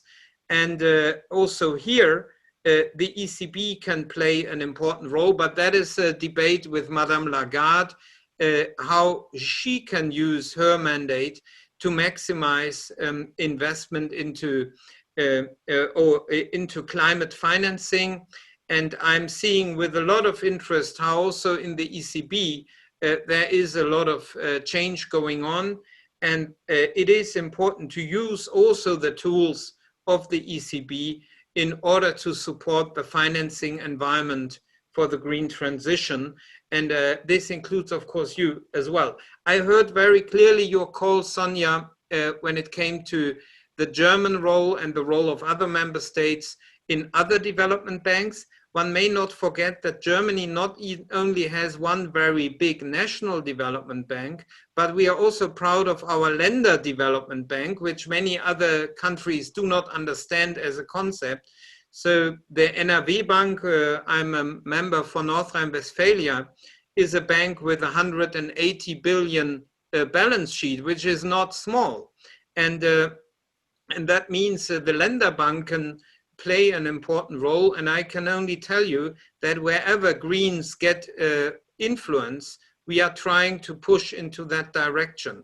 And the mandate on the international level, when it comes to the international financial institutions, I can only say German Greens are not in government on the federal level.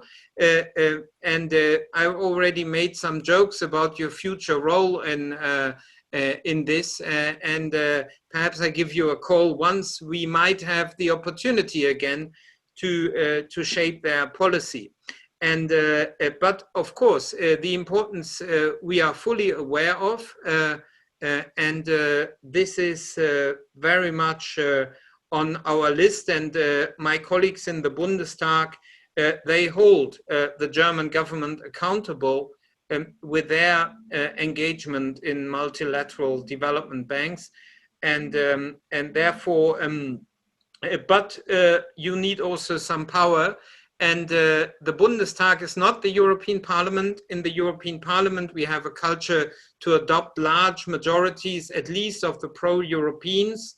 And this is not really shaping the culture in the Bundestag. I will not go into more details here.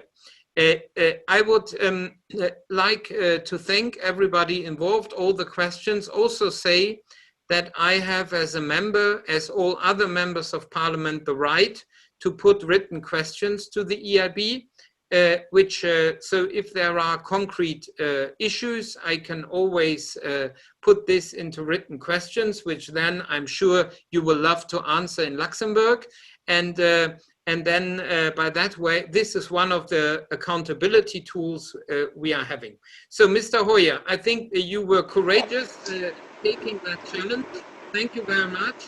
And continue greening the EIB, and we are seeing each other again in Parliament, and hope that we all stay healthy through this horrible Corona crisis. And thanks to Sonia Dunlop from E3G and all the others who participated and contributed. Bye-bye, and Europe Calling is continuing next time with the finance ministers of Germany and Italy, Mr. Scholz and Mr. Gualtieri, to discuss how we can clamp down on tax fraud, tax avoidance and money laundering. Bye-bye, all the best. And thank you very much, great pleasure. Bye-bye. Bye. Bye, thank you. Have a good evening. Thank you. You too, bye-bye. thanks to the interpreters. Thank you.